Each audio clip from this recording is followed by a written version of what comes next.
Vocational Education, Technische Universität Dresden, Germany. This session will be chaired by MED, PhD. The floor is yours. Thank you very much, Bu Nuni.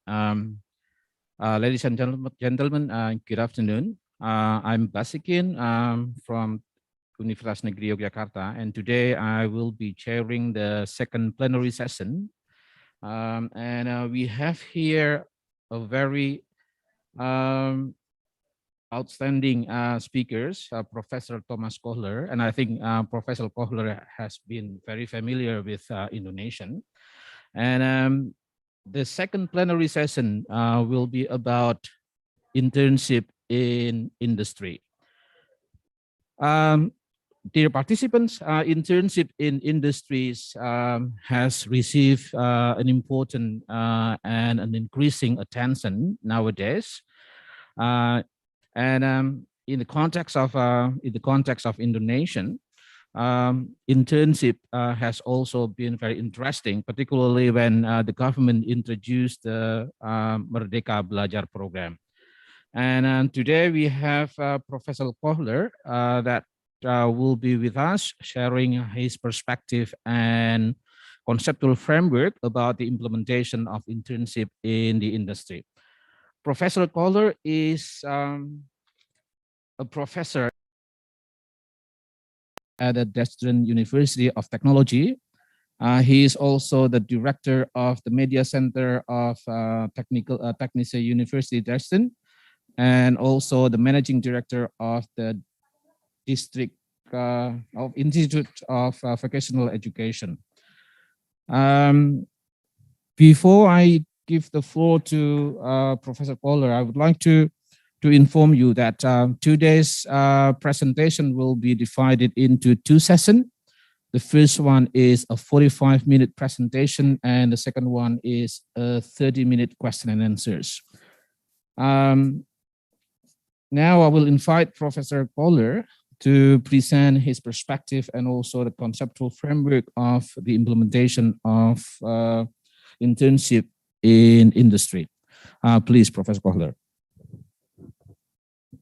Yes, thank you very much for the kind introduction, and I will start right away with my presentation. Just sharing the presentation, share my presentation, and I still need to have the permission to share presentation.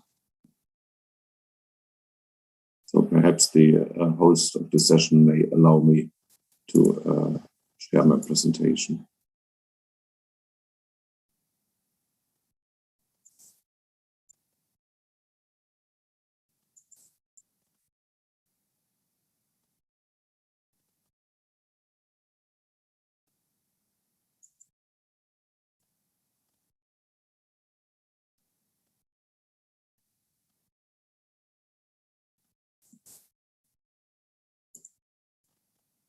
No, it's working. Okay, perfect.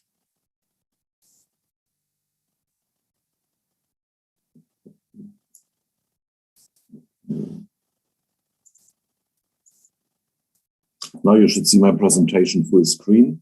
So I will talk about a perspective on the internships in the different training programs with a special focus on vocational education and training. And I have titled my presentation with training skills for socially sustainable businesses, from field research to a new approach. And so let me first introduce the overall topic, and then I will provide a brief introduction into the structure and continue stepwise. So in Germany, we are using vocational education in a very specific configuration. We have always an interface between the education sector and in the industries. And what I have written down as an abstract, I will just comment briefly, but you may read it as well simultaneously. So, and at this interface, or in our specific construction, we have quite a fine involvement of both sectors, the industry, which is, of course, the productive or production sector, and the education sector, which is providing the education and some components of the training, but both care about qualifying junior staff over a period of different training programs. And we may observe that the training and the internship activity takes place not only for the vocational training, but as well for higher education training, and to some minor extent as well, even before in general education. So there is always some kind of practicum or internship activity embedded into the education context. Nowadays, we have a huge shift, not only due to the pandemic and the COVID situation, but as well to the digitization. So the digital transformation leads to new media and new formats of communication, but as well new formats of training and knowledge distribution, knowledge sharing.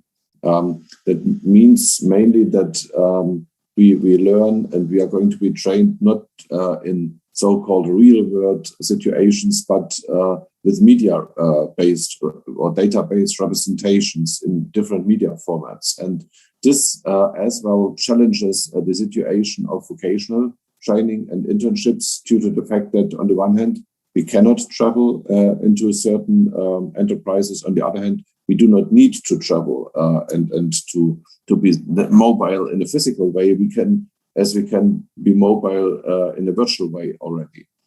So the question is now how we can, as educationalists, how we can define frameworks or conditions that allow an effective education and the internship experience as well in the context of eventually data-based representations instead of object-based representations. And so one major question is how to implement the educational activities into digital environments and how to combine this with the physical world.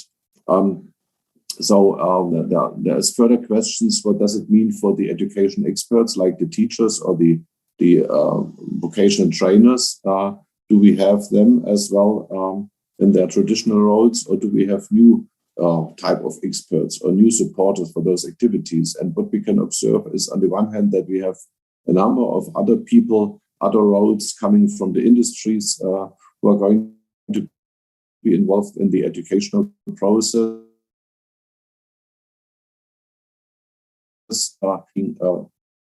We have virtual like bots and computer-based technologies which are going to support individual educational experience as well. So for me, this means that the whole process of industrial training and practicum must be interpreted anew in order to understand how those conditions may shape or reframe the activity. And I will talk about that later on during today's keynote. So we shall discuss how the actors and who are the actors and how they are going to be involved in the field activity in the specific educational programs.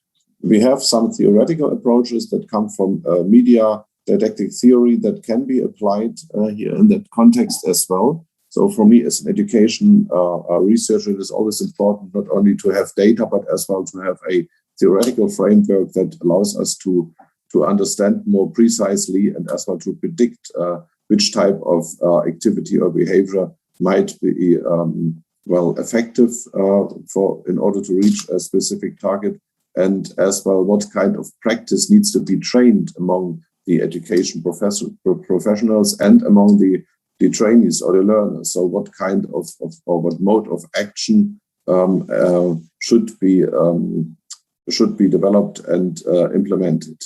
And there is as well one important point which seems to be obvious nowadays.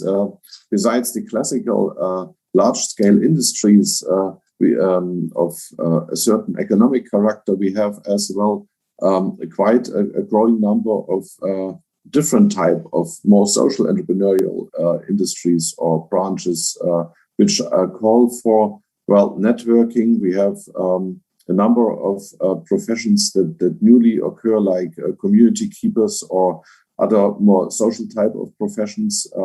And those professions go along with the, of course, usage of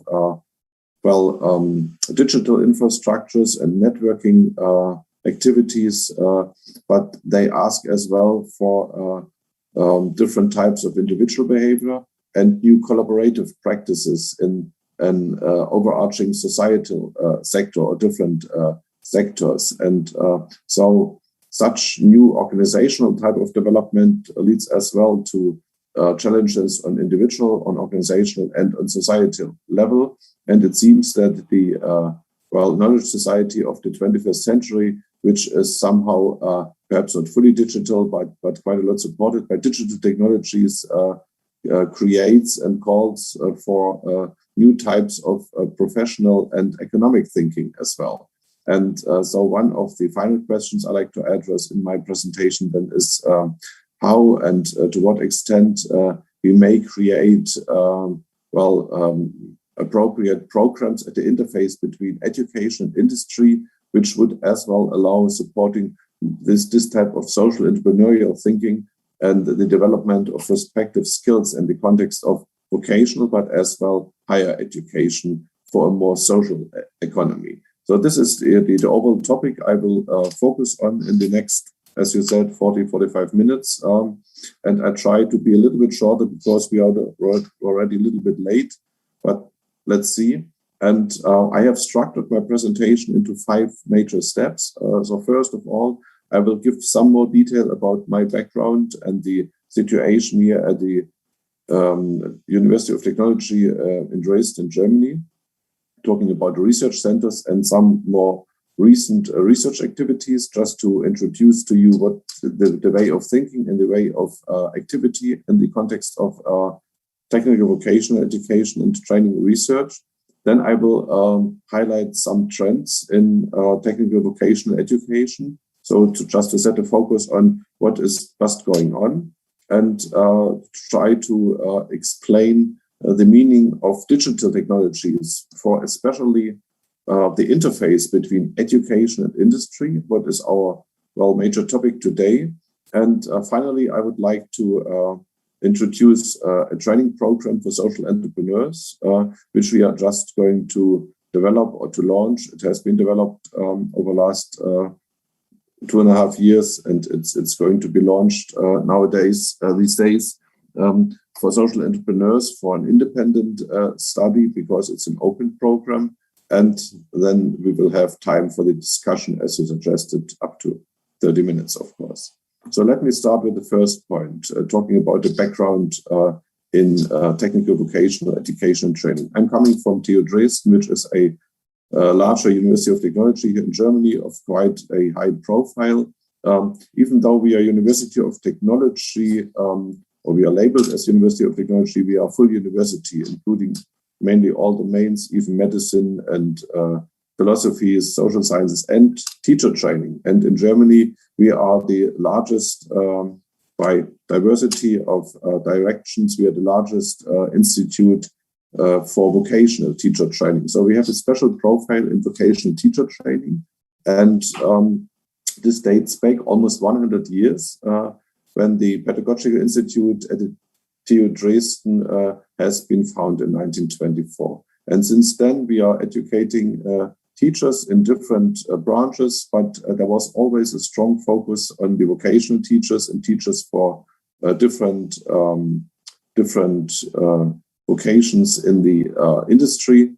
And since about 30 years, we are having now a full department of education with general teacher training and vocational teacher training, but as well some even international master programs. And I can see some graduates from our master programs here as well, or from the PhD programs we are running. And so there is quite a strong devotion to the international market with that master programs and with our PhD training networks in cooperation as well with the Yogyakarta State University, which is a long-time partner for us. And the profile includes as well I would say mainly all domains of vocational education and as well and continuous education. And we have a focus on staff development for the vocational sector as a core component. And here on that next slide, you can see the different chairs we are having at the moment. So it's quite a number of chairs for the different domains of technical vocational education, but as well for social and health related professions and some other more person related services. And besides, there is a number of as well junior chairs for more overarching questions like organization development or continuous education or theory of vocational education. The Institute and those chairs, and I'm holding one of those chairs, we are researching toward the future of education, mainly vocational education. And there's a number of more analytical projects that have as well a good linkage to, developing the educational sector further. So the research activities are often designed in a way that there is research and development combined into a single focused project. And I will try to highlight a few of those activities later on. So my chair is the one for educational technology. So I'm the, let's say, the expert for how to use media and digital infrastructures for supporting educational processes. So it's not just a software development activity. No, it is more an education activity that uses and develops softwares and as well hardwares in order to implement it into different educational settings. This is the one side. The other side I represent here is a center. It has been mentioned in the introduction as media center. Indeed, we just reframed that media center into a new center, which is now labeled the Center for Open Digital Innovation and Participation. And if you go to the website, you will find a number of examples of recent studies, and I will introduce those which are meaningful for today's topic as well later on. And here the focus is on the scientific analysis of the digitization and its meaning for innovation processes. We are developing digital infrastructures not only for education but as well for research, and we are testing different complex tools, including artificial intelligence technologies and large-scale assessments of those technologies into even global networks. And what is important is that we have always an empirical basis for our research, and as well the center considers itself as a mediator of research results related to digital transformation in the context of not only our university, but as well the whole society with technologies and methods of open and citizen science. So this is going beyond the classic educational approach, where one would perhaps have a more focused direction on educational institutes or institutions. Here at the CODIP, the Center for Open Digital Innovation Participation, we are going beyond that, and we are having just a regular people who are not attending an educational institute as a target audience, and try to understand how those can be involved in processes of scientific meaningfulness, like the interpretation of a new digital technology or any other technology by using digital means like social media and public discourses. On the other hand, the CODIP is as well a training site for junior researchers. So we are not having master or other programs. We are not involved in classic teaching, but we are hosting the PhD program on education and technology. And this contributes quite a lot to developing skills. We are running summer schools and having a regular activity almost every week for our international PhD candidates.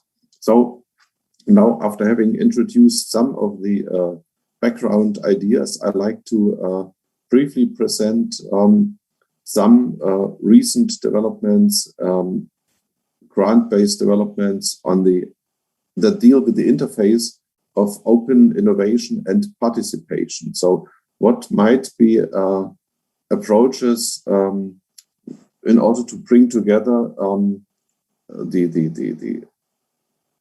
the need of a certain domain with the participative activity of certain groups of specialists or trainees or a wider public. And we are dealing with that perspective quite a lot. And there's a number of research projects or research and development projects, to be very precise here, that are focusing on developing activities in our local state here in Germany or in the whole Germany, or even on a global level, or on the, as we are Europeans, as well in European networks. And I just like to describe, let's say, 2 or 3 of the large collection I have listed here. And if you go to the websites of the center and go to the research section, you find a description of all those activities.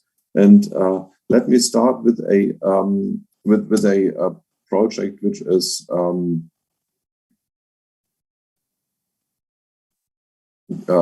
labeled. I just tried to find my mouse here. Let's see if I have it.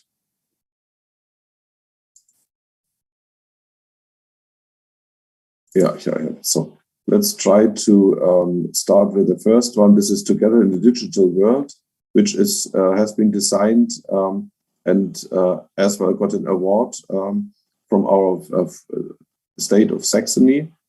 This approach has been designed in order to assist elderly people to be an active part or to remain an active part of society, even in a more and more digitizing world. And this is about educational institutes who are available for to be attended by senior citizens. This is as well about creating a training approach which supports the trainers who have perhaps not always the competency to use digital tools. And it's about, of course, implementing digital technologies in a way that those can be used by senior citizens who have not grown up with a smartphone in their hand, perhaps who are somehow,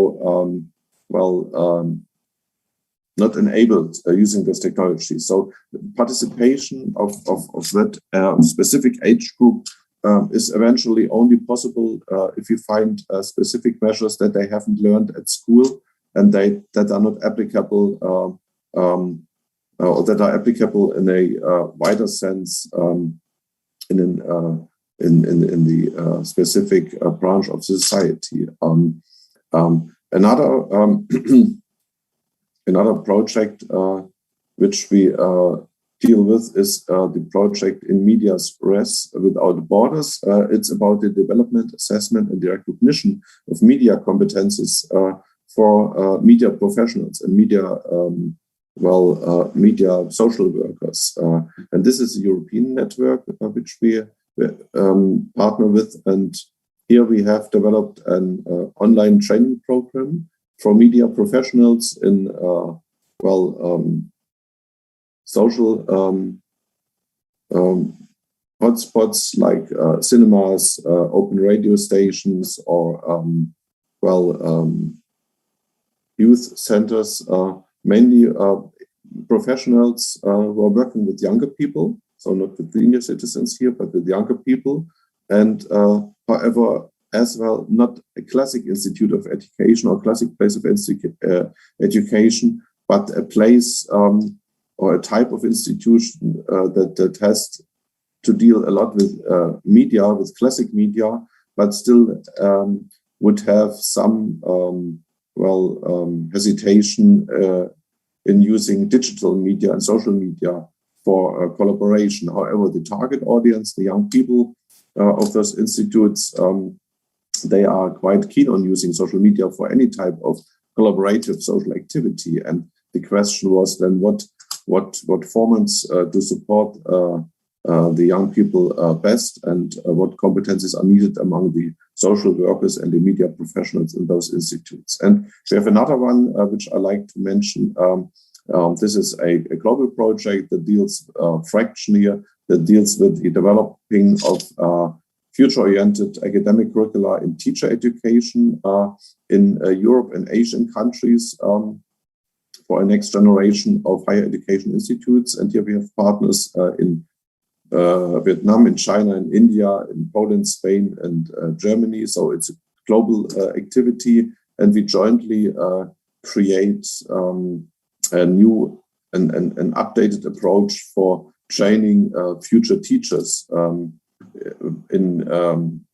with the focus on 21st century skills and digital competencies. And it's as well about how to let such a group of professionals become educated in the best way in order to meet the challenges of a more and more digitally transforming society. And perhaps I will just move on to the next slide. And another type of activities in that development context deals with, for example, the integration of rural and more city areas or populations.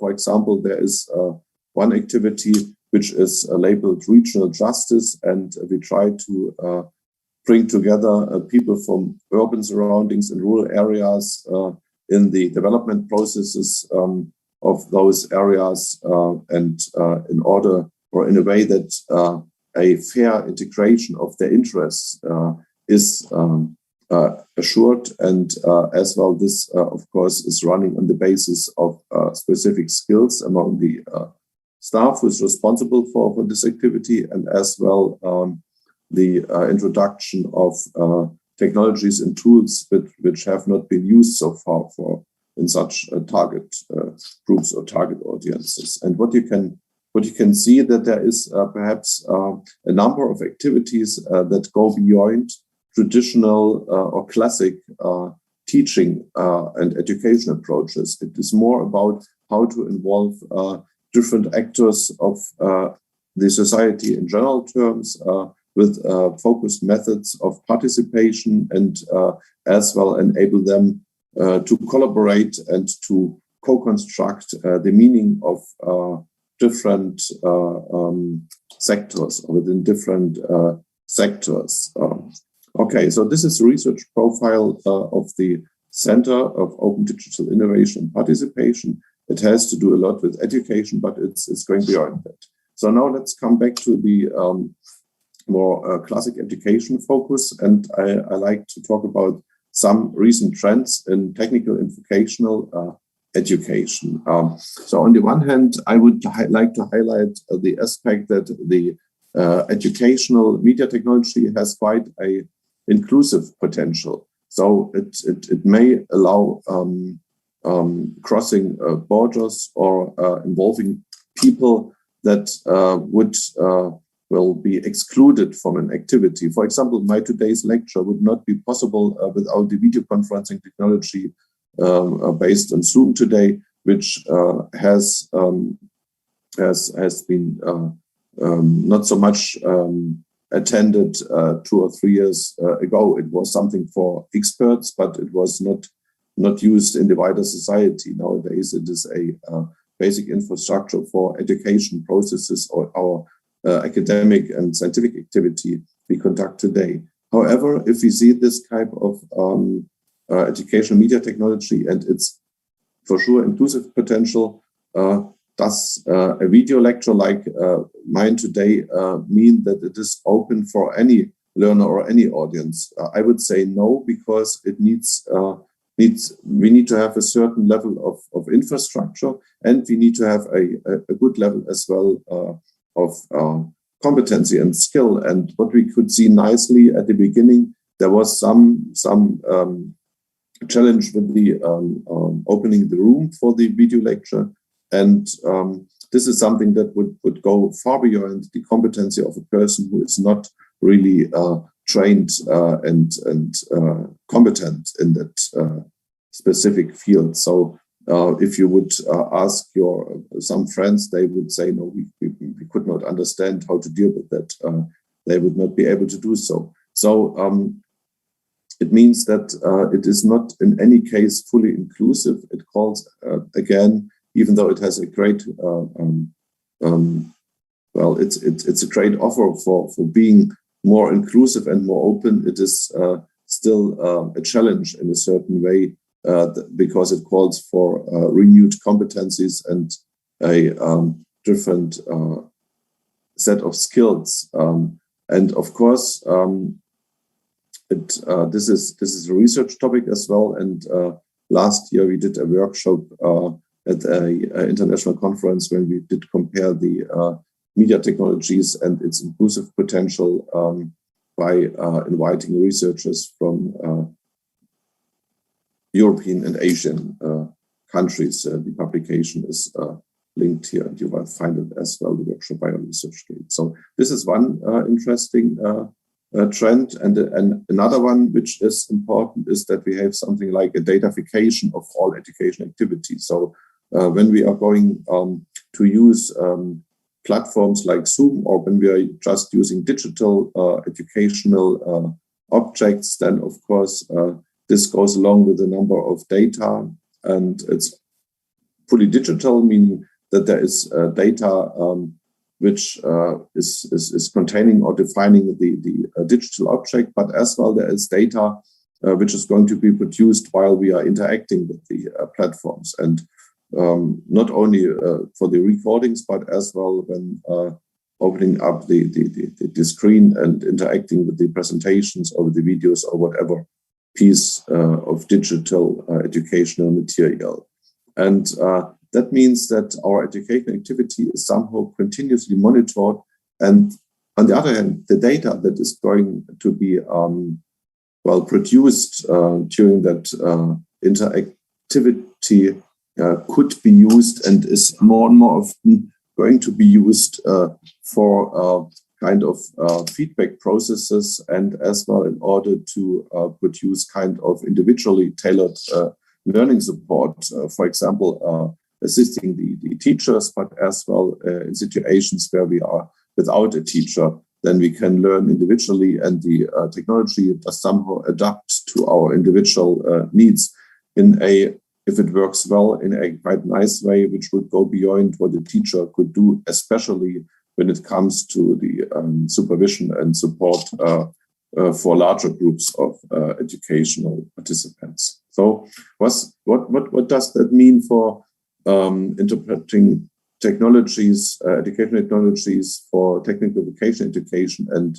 mainly the aspect of practicum that is a core component of today's activity? Well, I would say first observation is that there must be a new consideration of the educational roles, especially when we go to have open educational settings like a practicum, which is somehow outside the educational institute. Then we would not have the classic educational experts around. We would not have a teacher. We would more likely have other people involved beyond the vocational trainer. We would have other experts, co-workers, eventually family, parents, or even peers who collaborate. So we have other groups of people who are relevant for conducting the educational process. That and those persons are important or relevant, as said, but they are not especially trained as educators. So, meaning that we have to deal with quite a variety of different roles, which not always come within education expertise. And another aspect which I find quite important is that we have, with all that data, that we need to reflect or consider what kind of indicators we can use or we can take from those data in order to measure the effectiveness of an educational situation, for example, during practicum. So what would be the indicators to certify that a person is doing well during an internship, and what would be indicators that could be as well shared with the different people who are supporting the process, with the learners, but as well with those who are considered as teachers or as supporters for the educational processes. Usually I would have used a Zoom, or I plan to use a Zoom voting here, but due to a lack of time and as well due to technical issues, I would skip this and just move on to the next step of my presentation here. And eventually we may come across that question later on during the discussion. So the digitization does lead to new types of participative practices and as well new moments of innovation. The first aspect is the I would say kind of independence of learning behavior. Sorry, this was too fast. And the independence of learning behavior is something we can observe in more open formats of education, like an open class. And to some extent, today's lecture as well could be considered as an open format because we do not have to come to a physical place and stay there. We could as well combine our participation here with other surroundings. So I can stay at home in Germany. I don't know if all the participants at Yogyakarta State University stay in the lecture hall or would partly stay in their dorms or outside campus even. So somehow the learner's behavior is more independent, more open, more flexible. However, it may be as well lose some of the support and guidance through that openness. So this is one moment that is relevant, of course, for internship activities we're talking about. Another one is that there will be new types of social entities. So I can meet the people who are relevant for my education activity as well during the internship in a kind of a community of practice. Not necessarily only those who are from my peer group, but as well some other people who seem to be relevant, who have a certain expertise and beyond. So that shows already to some extent that the digital technologies have a quite relevant meaning for bridging the distance between education and the industry. And in the German vocational system, we have indeed by law created a dual responsibility. That's why we call it dual system, dual responsibility of the training taking of the industry that guarantees the internships and the vocational training in real industry contexts, and on the other hand of the education institutes that are responsible by state law for delivering the more theoretical and some components of the practical education. However, what is difficult is to bring those two sectors together. And with the digital technologies, there is, of course, new, let's say, new opportunities of combining and sharing the knowledge and exchanging the information among those two usually independent sectors. Of course, the trainee who is on the one hand a student of the vocational school and on the other hand a trainee in the enterprise workshop, this in the person of the learner, both sides are always combined, but not in the mind of the teacher or in the institutes, because those are different people and different independent, physically even independent institutions. And so what we have created here in one of our projects is a so-called online record book.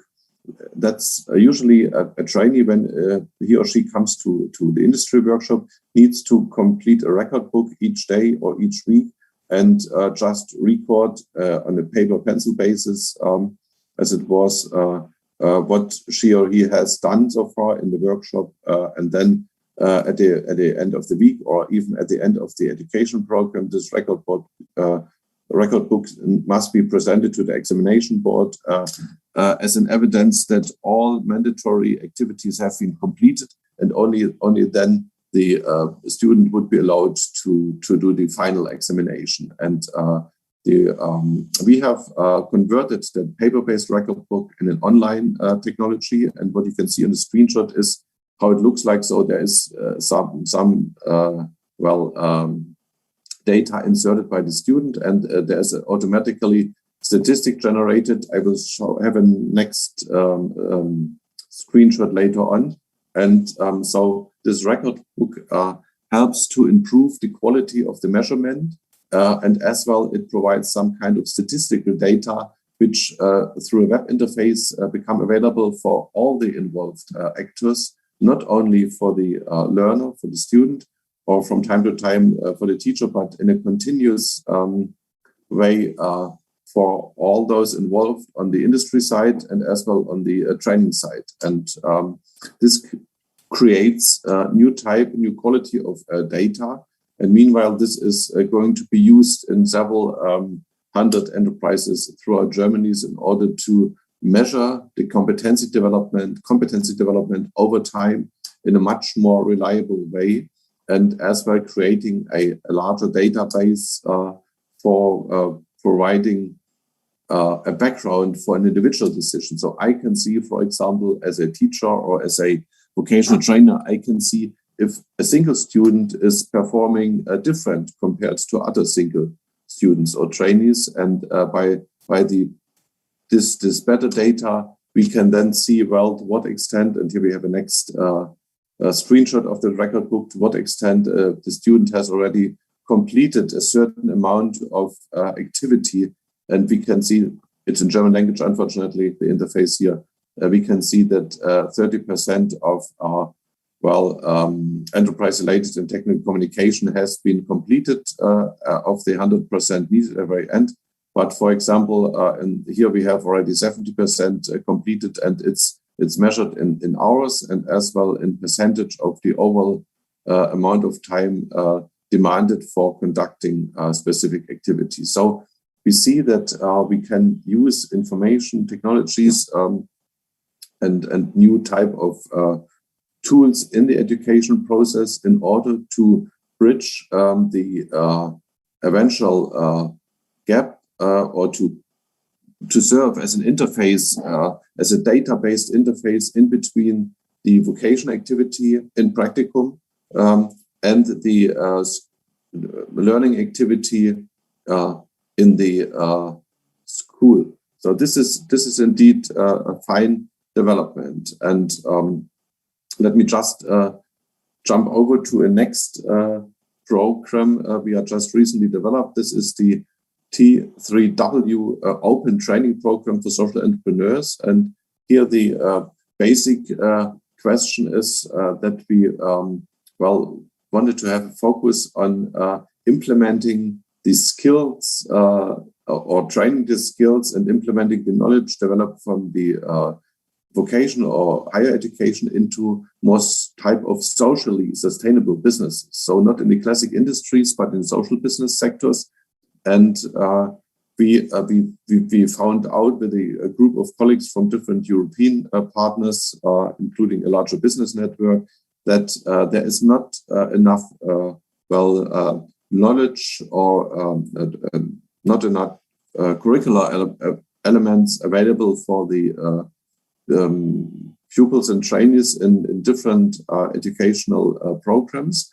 And that's why we decided to identify the necessary knowledge areas and as well to implement it in a way that is accessible for different pupils and or participants in different types of training programs in an open way.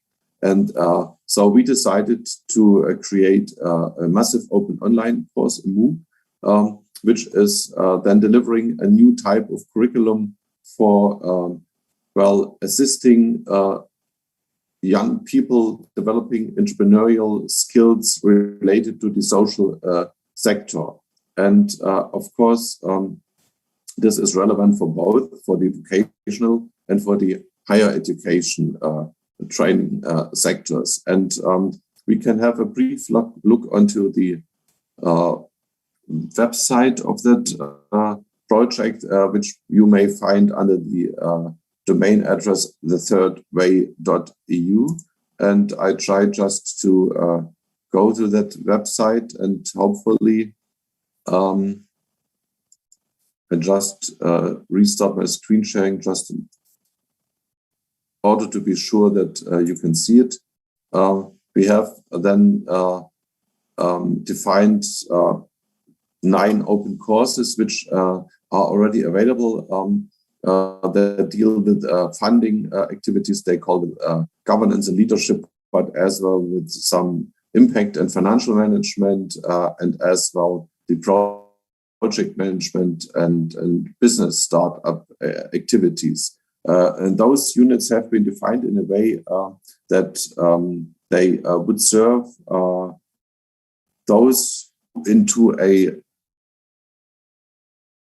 social context to acquire skills and competences haven't been trained so far in, and as well they can choose themselves in which order or if in which selection they would focus on different competencies, due to the fact that it's indeed, as you can see, for example, here, it's fully open, and then one may enter into one of the course components without being registered before, without having registered before, and without a specific entrance. At the very end, however, there will be an opportunity to earn a certificate, which then could eventually be handed over to the education institute where one has enrolled for doing this type of internship.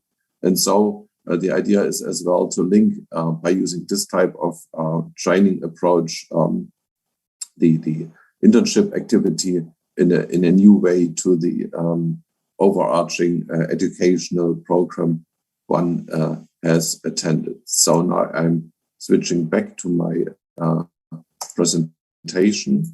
In another 5 minutes, yes, so this Professor. Yes, I'm almost done. Thanks a lot. Yes, and that's the, let's say, the second example here. And now let's briefly focus on the consequences for the, vocational context, the consequences of such new patterns. First of all, I would like to highlight that there is competencies that are needed in relation to adopting the new technologies, digital technologies. So there must be a specific focus on the permanent change that is going on in relation to digitization. A second competency is, or consequence is related to the changing learning conditions or the different learning conditions in the vocational context. So education takes place in different locations. There's the workplace, the production context, and there is the education institute. And this is always a duality, and there are different conditions. And even though those conditions are considered of meaningful for education, we need to identify and as well work with the different patterns of how education takes place in the different contexts.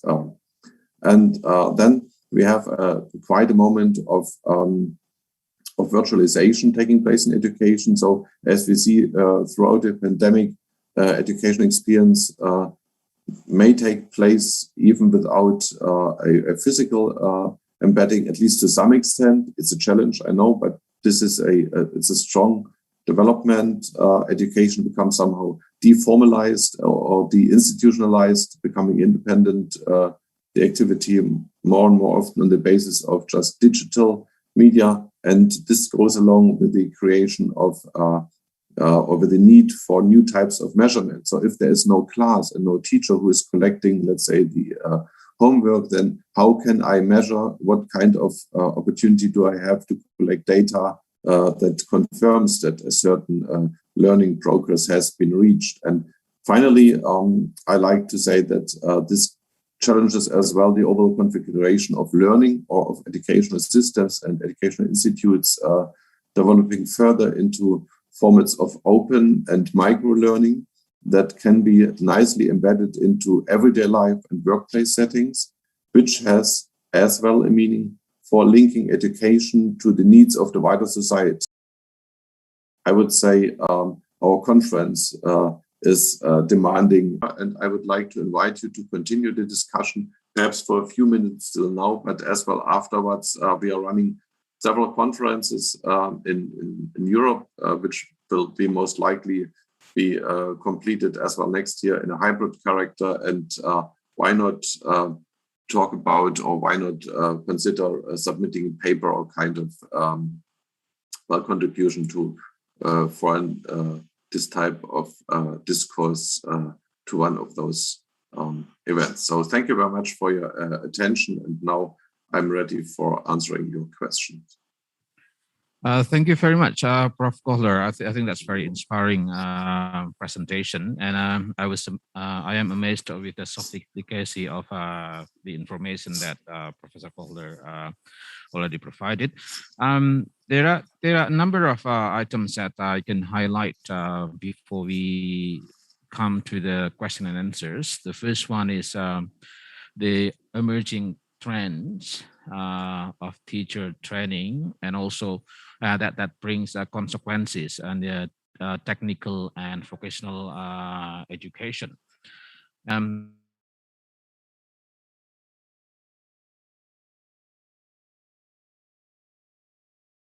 In Indonesia, that there should be centers that organize activities that can make sure the sustainable programs, and also the roles of this is very sophisticated, Professor Kohler. The roles of digitization and mediaification, and I think it's quite new terms. Even it's difficult to pronounce, digitization and mediaification, and I think in the context of technical and vocational education and training, I think this digitization and mediaification will be able to accelerate the practices in the technical and vocational education and training. And also, I think by listening to Professor Kohler's presentation, we need also to redefine the teaching and learning in the vocational high school, in the vocational education, by including, for example, virtual teaching, cooperation, and then the inclusive potential in participation and innovation, and also how we interpret educational technology in technical and vocational education and training. Now, that is to sum up Professor Kohler presentation, and now I will open the first term of the question and answer, and I will invite 3 questioners. Could you raise your hand in the reaction, and then I will give time for you to ask the questions. The first 3 questioners. You can click the reaction and then click the raise hand if you have a question.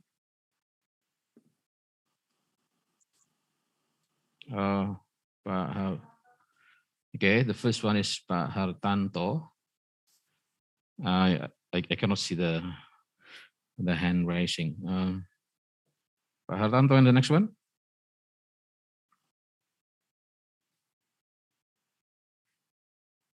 I cannot see Pak Hartanto. Could you please raise hand when you have question?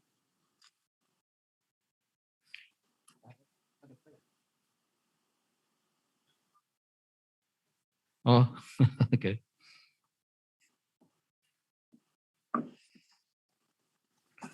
Pak Hartanto's question, but he's I think in the toilet now. Please, the first three questioners.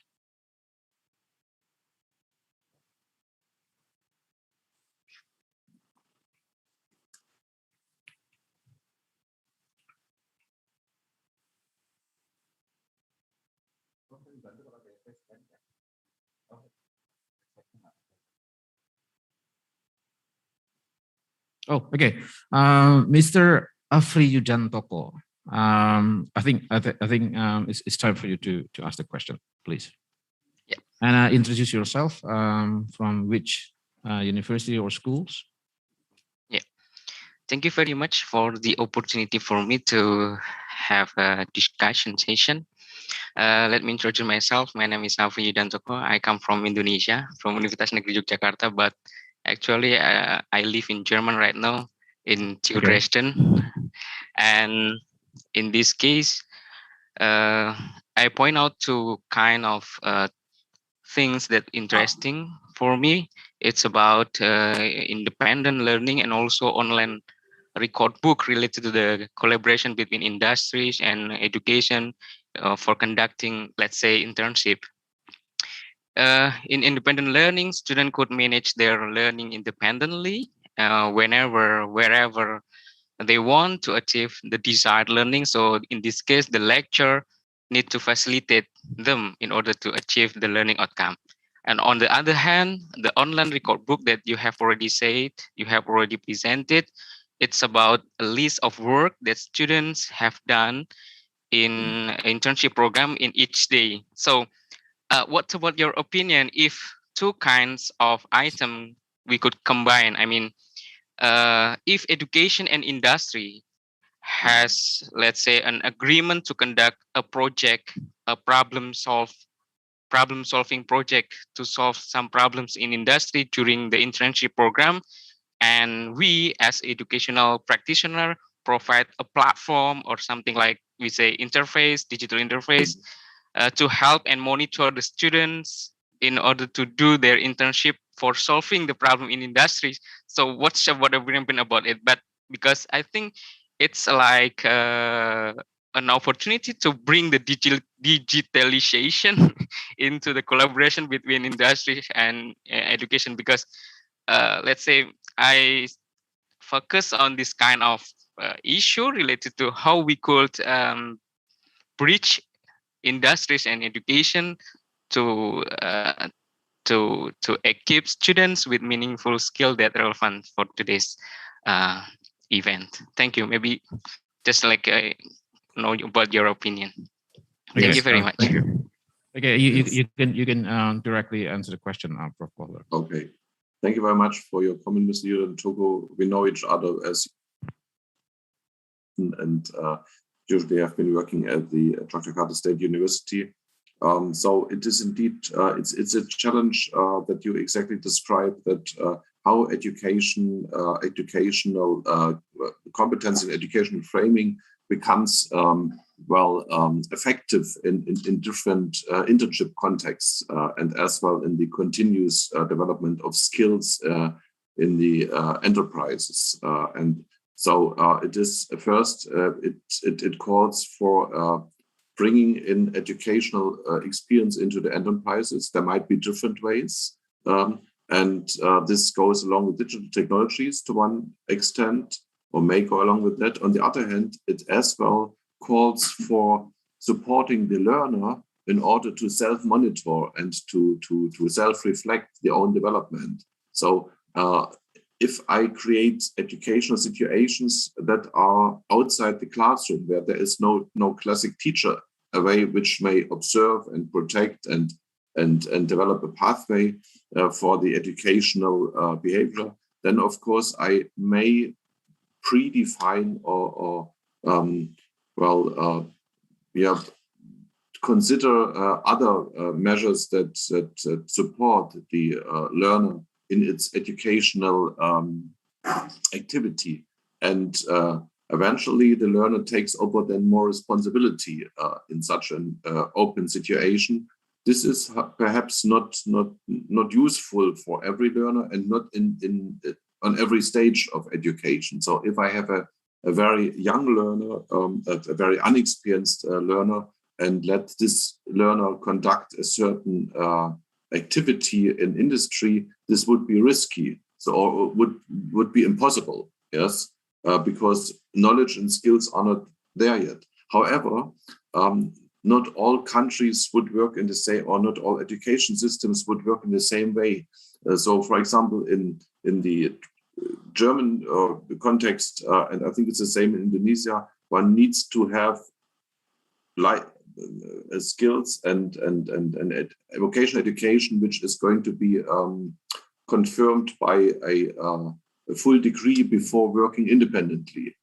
Some other countries, which I know have a different approach, they would have the kind of trainees start to work, and only after 3-5 years of work, of course, in a larger team, they would go to vocational school afterwards, which is a completely opposite approach. I think this is somehow difficult because it can be risky. There may be errors or whatever because the knowledge isn't there. I think it's better to start with the training, but there's always internships and phases of practical activity in the working context where one needs to develop somehow further. And eventually we could then, if we introduce better or different measures, and if we allow a more independent activity of the learner or trainee, we could as well take into account that learners may have a different speed of development, a different velocity. So some would adapt quicker to the new demands, some others need to do a second and a third trial. And so the progress is not the same for each person. And so this has many reasons, but we could take this into account in a better way and provide individualized pathways of development. And this would perhaps be very appealing for the learners because they get a better individualized support, but as well for the industry, because the industry can be sure that if a candidate is very fastly developing, then the candidate may take over more responsibility, or if someone needs to be more protective environment, then this may be guaranteed as well. And we do not lose this person. Yes, so thanks for the question and for the comment. Yeah, that's very benefit for individualized learning for students during internship, because you have already said that maybe some students quicker and some students smaller for adapting several technologies in industry. So they need some, let's say, a guidance or a guide as from educational sector to help students in order to learn something new in industries during internship. Maybe that's the key for our discussion. Mm-hmm. Exactly. Yes, but we are still quite away from such a situation, or such from considering the situation in such a way. Yeah. Okay. Thank you very much. Another questioner, please.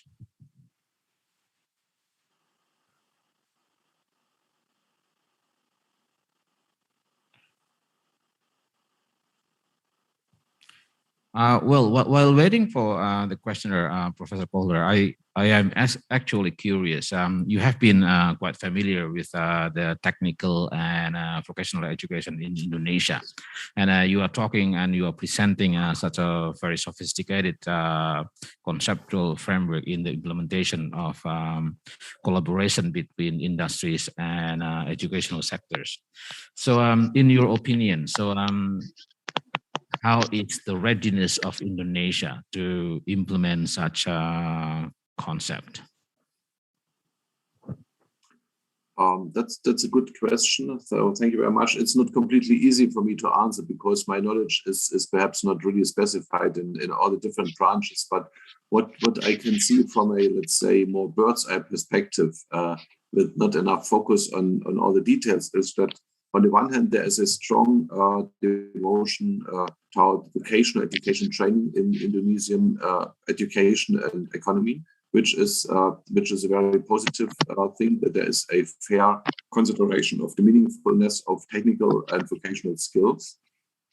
And on the other hand, I see a high level of creativity and readiness for using digital media in the Indonesian society. So it is well known community around the world. Social media and digital infrastructures are well developed and widely distributed, and so it's an everyday competency to deal with those technologies. And as well, from my collaboration with the colleagues from Yogyakarta State University, I know that or I see that there is quite an openness for using digital tools in an advanced way. So I would say, just to be frankly speaking here, that Germans tend to be to make things too complicated. Indonesians already just to adapt it and to reflect what is the what could be the useful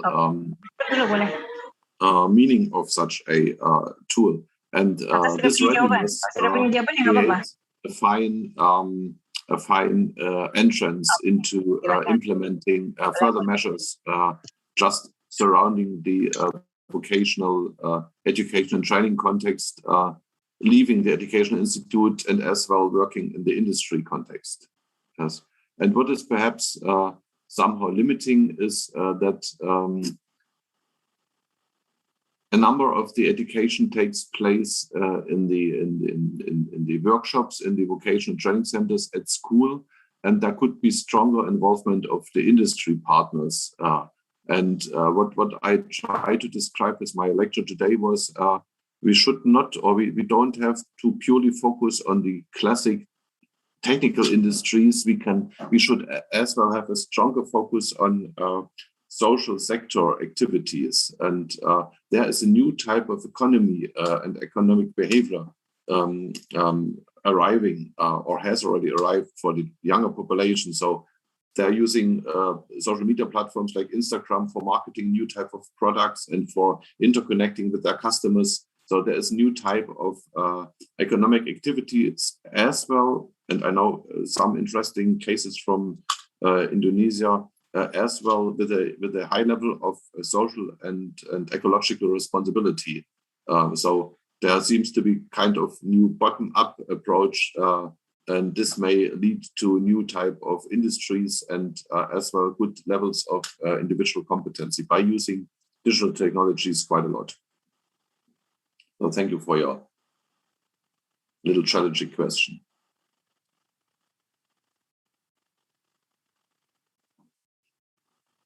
Dear participants, we still have about 12 minutes, and I will invite the second questioners if you have or something to share with Professor Calder.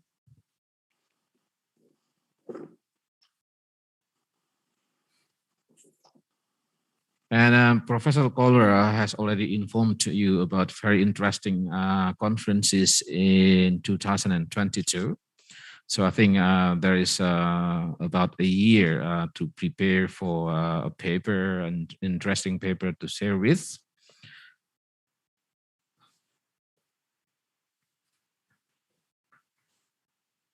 No more question?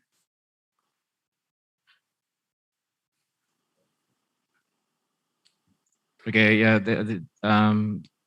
these are the conferences that will happen in September 2022 in Vienna, and also October 2022 in Dresden. Well, I think apart from presenting your paper, you can also have relaxing times there. Yes, of course. There might be. If I may intervene, there might be occasion to join as well virtually, but of course it is for those who can make it, and I hope that the travel will become easier and easier. And as we know from our PhD candidate here, and we just have another colleague who has arrived this week, so the travel is possible. At the moment, it only makes sense. One may stay longer, but not for 1 or 2 weeks. So for a long period, it's still useful. And I think German has already opened the border, right, Professor? Yes. Yes. Okay. That's very nice news. new, very nice update. Well, I think that there will be no other question, Professor, and I will give you about 2 or 3 minutes to wrap up this presentation, please. Yes, so thank you very much for the opportunity to talk about vocational education and internship and practice segments in that context. I think it was possible to highlight or in relation to the conference topic, the meaning of digital infrastructures or educational technologies, how I would label it on the one hand, on the other hand, as well to address the dynamic situation of the economy, which will lead to new types of economic patterns, but challenges or calls for respective renewed competencies of education professionals, and as well eventually new topics within the training programs. And my focus here was on more the education of the juniors, but in some of the measures I could as well highlight that, of course, the training activities which are meaningful which are meaningful for society would as well focus on those who are a little older, who are working since a few years, or even who have been retired. And then we ask for different type of measures which are not classic education type of measures, but would be more participation or open education type of measures. And hopefully this is it's a field of activity which we as a vocational education specialists could address with our knowledge to quite some extent, because the industry we are serving with our training programs is asking for specialists as well in different age groups. So questions of retraining and of continuous education are relevant as well, and must be considered. And this it's as well, and it's not only an economic aspect, it's as well an ethical perspective, which has an overarching meaning for society. So, and thank you very much for having got the opportunity presenting here at the interesting conference. Okay, thank you very much, Professor Kohler. I think your presentation will at least inspire us to look at ourselves and look at our readiness to conduct community collaboration that can that can make sustainable development. Dear participants, this is the end of our second plenary session, and as a token of appreciation, please give Professor Kohler a big applause. Thank you very much, and I will give the time back to Bu Nunik Sugesti. Thank you. Thank you very much. Of course, a great appreciation is addressed to Professor Kohler from Technische Universität Dresden, Germany. Well, ladies and gentlemen, we are now at the end of the plenary session, and then we are going to directly move to the parallel session. In parallel session 2, we are going to be in 7 different rooms, and we have also provided you with the links. And then after that, you will be invited to join the parallel session in different rooms. Well, ladies and gentlemen, first of all, we would like to apologize for the inconvenience during parallel session 1, in which some rooms have got troubles with the connection. Just in case it happens again, we have been provided the backup Zoom links that have been distributed to the moderators to each room. Thank you very much, ladies and gentlemen. This is the end of plenary session 2. And we would like to happily invite you to directly join the parallel session 2 in the breakout rooms. The links have been distributed to you, to your emails, and can also be found in the schedule. Thank you very much, and see you in the parallel session.